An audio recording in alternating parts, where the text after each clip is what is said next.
अतीक मुसलमान थोड़े था, अतीक तो अपराधी था। उसको ऑलरेडी सजाए हो गया था, तो योगी क्यों चाहेंगे कि उसकी हत्या हो। अपराधी को शहीद का दर्जा, जिसको सजाए कोर्ट ने मुकर्रम किया है, शहीद का दर्जा मांगना ये तो दुर्भाग्यपूर्ण स्थिति है। उत्तर प्रदेश में मांगा जाता तो हमको लगता है कि बाबा की सरकार उसको पकड़ करके जेल में डाल देता।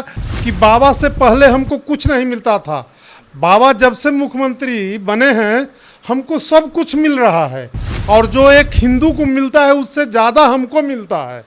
हम सुरक्षित हैं, हमारी बेटी बहू रोड पर जाती है आती है, कोई पूछने वाला नहीं है। लेकिन एक समय ऐसा था कि मेरी बेटी घर से निकलती थी तो हम लोग डर के रहते थे कि रात में बेटी हमारी वापस आएगी कि नहीं आएगी। बिहार में भी वही स्थिति आज के समय में उत्पन्न हो गया है। घर के बच्चे जब जाते हैं तो गार्जियन 10-10, 20-20 मिनट पर फ़ोन से पूछते हैं बेटा कहाँ हो। क्या ममता है हमको समझ में नहीं आता है मुसलमानों से। हम मुसलमान के कोई दुश्मन नहीं हैं, यहाँ कुछ भी संभव है। वो कुछ भी मांगेगा तो यदि बस चलेगा तो माननीय मुख्यमंत्री जी उसको देने के लिए तैयार भी हो जाएंगे। नरसंहार और अपहरण, उद्योग और हत्या की खेती होती थी, वही हत्या की खेती फिर से आज बिहार में चालू हो गई है।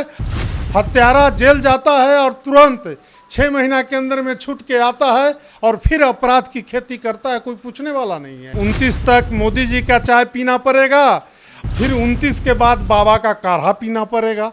यूपी में गैंगस्टर अतीक अहमद और उसके भाई की पुलिस सुरक्षा में हत्या कर दी जाती है। उसके बाद देश की राजनीति गर्म हो जाती है, खास करके पाकिस्तान में इसको लेकर खूब चर्चा होता है। और आज माहौल तब गर्म हुआ, राजनीति तब गर्म हुआ जब बिहार में अतीक अहमद को शहीद का दर्जा मांगा गया। बता दें आज आपको कि अलविदा की नमाज जब पढ़ रहे थे मुसलमान लोग, तो वो उनका कहना था कि अतीक अहमद शहीद हुए हैं, उनको शहीद का दर्जा मिलना चाहिए। इन तमाम मुद्दों पर बात करने के लिए अरवल के पूर्व विधायक, भाजपा के पूर्व विधायक चित्तरंजन कुमार हमारे साथ मौजूद हैं कि इन्हीं से पूछेंगे कि क्या ऐसा जो हुआ बिहार में, क्या पटना में जिस तरीके से नारे लगाए गए कि अतीक अहमद को शहीद का दर्जा दिया जाए, वो सही है? ये दुर्भाग्यपूर्ण स्थिति है, खास करके उत्तर प्रदेश के बगल में बिहार है। और हमको लगता है कि बिहार में जो अभी सरकार चल रही है नीतीश जी और तेजस्वी जी के नेतृत्व में, यहाँ कुछ भी संभव है। वो कुछ भी मांगेगा तो यदि बस चलेगा तो माननीय मुख्यमंत्री जी उसको देने के लिए तैयार भी हो जाएंगे।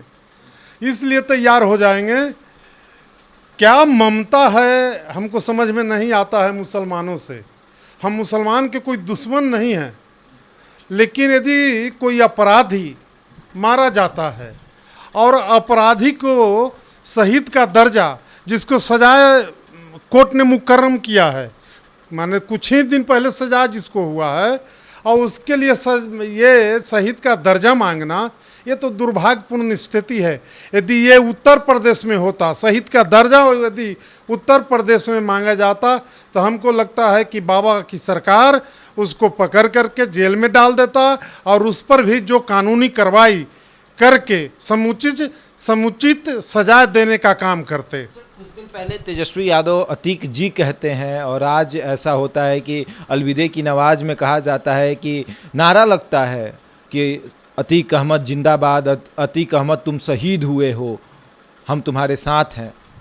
देखिए, ये लोग मुसलमानों को कुछ देते नहीं हैं, लेकिन उनके बारे में मीठा मीठा बात करके उनको गुमराह करके उनका वोट लेते हैं, वोट की राजनीति करते हैं। आप उत्तर प्रदेश में जाइए, हम मुसलमानों का न्यूज़ चैनल वाले इंटरव्यू ले रहे थे तो मैं सुन रहा था, उन्होंने स्पष्ट शब्द जो वहाँ के मुस्लिम समुदाय के लोग थे वो कह रहे थे कि बाबा से पहले हमको कुछ नहीं मिलता था, बाबा जब से मुख्यमंत्री बने हैं हमको सब कुछ मिल रहा है, और जो एक हिंदू को मिलता है उससे ज़्यादा हमको मिलता है। हम सुरक्षित हैं, हमारी बेटी बहू रोड पर जाती है आती है, कोई पूछने वाला नहीं है। लेकिन एक समय ऐसा था कि मेरी बेटी घर से निकलती थी तो हम लोग डर के रहते थे कि रात में बेटी हमारी वापस आएगी कि नहीं आएगी। बिहार में भी वही स्थिति आज के समय में उत्पन्न हो गया है। घर के बच्चे जब जाते हैं तो गार्जियन 10-10, 20-20 मिनट पर फ़ोन से पूछते हैं बेटा कहाँ हो, किस हालत में हो, कब लौटोगे। कोई यहाँ सुरक्षित नहीं है, सब असुरक्षित है। अपराध अपने चरम पर है और अपराध के पोषक जो पहले भी 90 के दशक में जिनकी सरकार रही थी तो नरसंहार और अपहरण उद्योग और हत्या की खेती होती थी, वही हत्या की खेती फिर से आज बिहार में चालू हो गई है। और लगातार आप देख रहे होंगे बैंक लूट, अपहरण, हत्या, बलात्कार रोज हो रहा है। लेकिन फिर भी पता नहीं माननीय मुख्यमंत्री जी को क्या सूझता है। वो कहते हैं कि सुशासन की सरकार है। यदि अपहरण उद्योग जहाँ चालू हो जाए, हत्या का उद्योग माने हत्या लगातार होने लगे, बालू माफियाओं ने अभी हाल के दिनों में आप बिहटा में देखे होंगे किस तरह से कहर सरकारी पदाधिकारी पर बरपाया है, उसके बाद भी यदि सुशासन इसको हम कहते हैं तो बिहार के लिए दुर्भाग्यपूर्ण स्थिति है। वो तो कह रहे हैं कि आप यूपी में कहते हैं रामराज है, रामराज है, तो क्या यही रामराज है कि पुलिस सुरक्षा में किसी की हत्या कर दी जाएगी? जब अपराधी सुरक्षित नहीं है तो आम जनता क्या सुरक्षित होगी? और बिहार उससे ज़्यादा अच्छा है। नहीं, उनको कहने से नहीं ना होगा। हत्या तो किसी का भी हो सकता है। पुलिस कस्टडी में हत्या हुआ तो हत्यारे पकड़े भी गए, उन पर कार्रवाई भी हो रही है। सरकार बैठी हुई नहीं है। यहाँ तो हत्या होता है, कोई कार्रवाई ही नहीं होता है। हत्यारा जेल जाता है और तुरंत 6 महीना के अंदर में छूट के आता है और फिर अपराध की खेती करता है, कोई पूछने वाला नहीं है। यहाँ वो कह रहे हैं कि ये भाजपा ही करवाई है, योगी ही करवाए हैं ये सब। नहीं, योगी को कराने की क्या ज़रूरत है, हम पूछते हैं। जब उसको ऑलरेडी सजाए हो गया था तो योगी क्यों चाहेंगे कि उसकी हत्या हो? मुसलमानों को डराना चाहते हैं। नहीं, ऐसी कोई बात नहीं है। मुसलमान उनके राज्य में सबसे ज़्यादा, यदि हिंदुस्तान में कहीं मुसलमान सुरक्षित है तो उत्तर प्रदेश में है। और मुसलमान को जो सम्मान इज्जत मिलना चाहिए उत्तर प्रदेश में मिल रहा है। अतीक मुसलमान थोड़े था, अतीक तो अपराधी था। और एक अपराधी को एक अपराधी ने हत्या किया है, जो हत्या किया है वो पकड़ा गया है।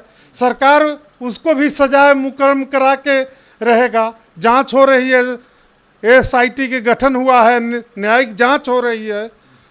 कहाँ दोरगन की वहाँ बात हो रही है।